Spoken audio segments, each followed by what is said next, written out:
ദൈവത്തിൻ്റെ അതിപരിശുദ്ധമായ നാമം വാഴ്ത്തപ്പെടുമാറാകട്ടെ. എന്നെ ശ്രവിക്കുന്ന എല്ലാ പ്രിയ ദൈവമക്കൾക്കും യേശു ക്രിസ്തുവിൻ്റെ നിസ്തുല്യനാമത്തിലുള്ള എൻ്റെ സ്നേഹ വന്ദനങ്ങൾ.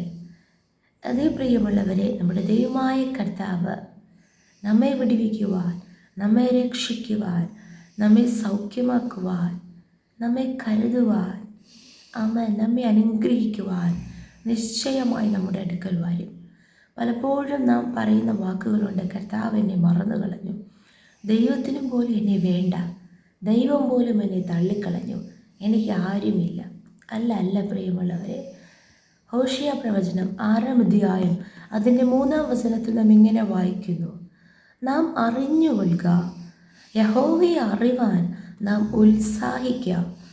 അവൻ്റെ ഉദയം പ്രഭാതം പോലെ നിശ്ചയമുള്ളത്, അവൻ മഴ പോലെ ഭൂമിയെ നനയ്ക്കുന്ന പിന്മഴ പോലെ തന്നെ നമ്മുടെ അടുക്കൽ വരും. Praise the Lord. മഴ പെയ്തു കഴിഞ്ഞാൽ, അത് ആകാശത്ത് നിന്ന് പെയ്യുവാൻ തുടങ്ങിയാൽ നിശ്ചയമായി അത് ഭൂമിയിലേക്ക് ആ മഴത്തുള്ളികൾ വന്നു പതിക്കുക തന്നെ ചെയ്യും, യാതൊരു സംശയവുമില്ല. അതുപോലെ തന്നെ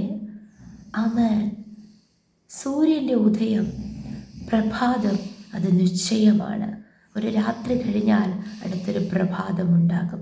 ഇതുപോലെ തന്നെയാണ് നാമും ദൈവമായിട്ടുള്ള ബന്ധം. കർത്താവ് നിശ്ചയമായി നമ്മുടെ അടുക്കൽ വരും. ആമേൻ. യേശു കർത്താവ് പറഞ്ഞു, ഞാൻ നിങ്ങളെ അനാഥരായി വിടുകയില്ല, നിങ്ങളുടെ അടുക്കൽ വരും.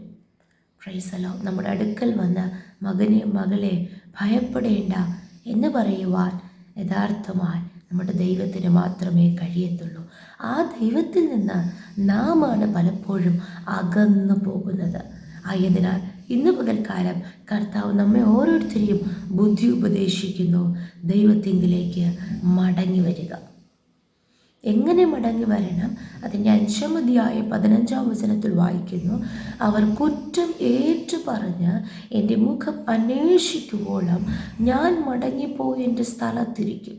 കഷ്ടതയിൽ അവർ എന്നെ ജാഗ്രതയോടെ അന്വേഷിക്കും.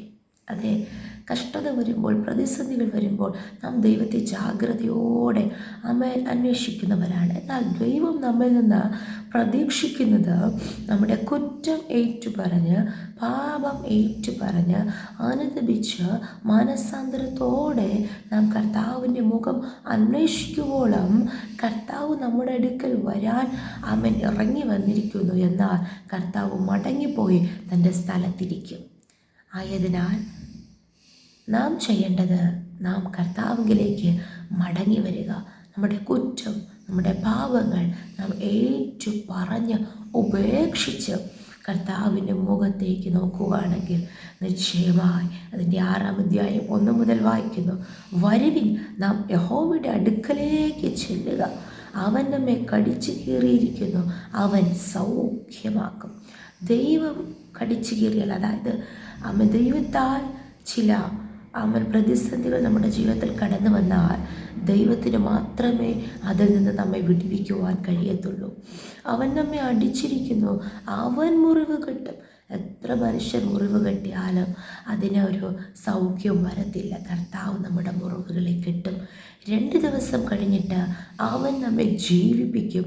3-ാം ദിവസം അവൻ നമ്മെ എഴുന്നേൽപ്പിക്കും. Praise the Lord. ഇത് യേശു കർത്താവിൻ്റെ ജീവിതത്തിൽ നമുക്ക് കാണുവാനിടയായി തീരും. 2 ദിവസം യേശു ക്രിസ്തു കല്ലറയ്ക്കുള്ളിരുന്നു. 2 ദിവസം കഴിഞ്ഞിട്ട് യേശുവിനെ പിതാവായ ദൈവം ജീവിപ്പിച്ചു. 3-ാം ദിവസം അവൻ എഴുന്നേൽപ്പിച്ചു. ഹല്ലേലൂയ. അങ്ങനെയാണെങ്കിൽ നമ്മുടെ ജീവിതത്തിലും യേശു ക്രിസ്തു നമുക്ക് വേണ്ടി മരിച്ചു, പാപികൾക്ക് വേണ്ടി നമ്മുടെ സകല പാപങ്ങളെ ചുമന്നുകൊണ്ട് മരിച്ചു, അടക്കപ്പെട്ടു, ഉയർത്തെഴുന്നേറ്റു എന്നത് സകലരും വിശ്വസിക്കുന്ന സത്യമായിരിക്കാൻ നിശ്ചയമായി നമ്മെയും കർത്താവ് ജീവിപ്പിക്കും, നമ്മെയും എഴുന്നേൽപ്പിക്കും. ഇവിടെ നാം വായിക്കുന്നു, നാം അവൻ്റെ മുൻപാകെ ജീവിക്കുകയും ചെയ്യും. കർത്താവ് നാം എഴുന്നേൽപ്പിക്കുമ്പോൾ ജീവിക്കുമ്പോൾ നമ്മുടെ ഇഷ്ടത്തിന് നാം ജീവിക്കുന്നവരായിട്ടല്ല. സങ്കീർത്തനക്കാരനായ ദാവീദ് 16 സങ്കീർത്തനം 8 വചനത്തിൽ വായിക്കുന്നു, ഞാൻ യഹോവയെ എപ്പോഴും എൻ്റെ മുൻപിൽ വെച്ചിരിക്കുന്നു, അവൻ്റെ ജീവൻ്റെ പ്രകാശത്തിൽ യഹോവയുടെ മുൻപാകെ നടക്കുമല്ലേ. അതുപോലെ നാം അവൻ്റെ മുൻപാകെ ജീവിക്കണം. ആമേൻ, സ്തോത്രം, ഹല്ലേലൂയ. ഇരുട്ടിൻ്റെ പ്രവൃത്തികളെ വിട്ട് വെളിച്ചത്തിൻ്റെ മക്കളായി കർത്താവിന് മുൻപാകെ നാം ജീവിക്കണം. അങ്ങനെയാണെങ്കിൽ നാം അറിഞ്ഞുകൊള്ളുക, യഹോവയെ അറിവാൻ ഇനിയും ഉത്സാഹിക്കുക. ഉത്സാഹത്തിൽ മടുപ്പില്ലാതെ ആത്മാവിൻ്റെ എരിവോടെ കർത്താവിനെ സേവിക്കുക എന്ന് പറഞ്ഞതുപോലെ പല കാര്യങ്ങൾ ഈ ഭൂമിയിൽ നമുക്ക് അറിയുവാൻ ഉത്സാഹമുണ്ടല്ലേ. അങ്ങനെയാണെങ്കിൽ യഹോവയെ അറിയുവാൻ അധികമായി ഉത്സാഹിക്കുക.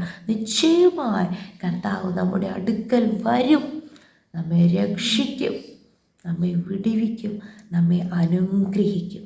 ഈ വചനപ്രകാരം കർത്താവ് നമ്മേവരെയും അനുഗ്രഹിക്കുമാറാകട്ടെ. നമുക്കൊരുമിച്ച് പ്രാർത്ഥിക്കാം. നല്ല ദൈവ സ്വർഗ്ഗസ്ഥ പിതാവേ, അനുഗ്രഹിക്കപ്പെട്ട ഈ ദിവസത്തിലും അങ്ങ് ഞങ്ങൾക്ക് നൽകിയ ആലോചനയ്ക്കായി സ്തോത്രം. വചനപ്രകാരം നിങ്ങൾ ഓരോരുത്തരെയും അങ്ങയുടെ കരങ്ങളിൽ ഏൽപ്പിച്ച് പ്രാർത്ഥിക്കുന്നു. പരിശുദ്ധാത്മാവേ, ഞങ്ങൾ അങ്ങയെ സ്തുതിക്കുന്നു കർത്താവെ, സ്തോത്രം ചെയ്യുന്നു.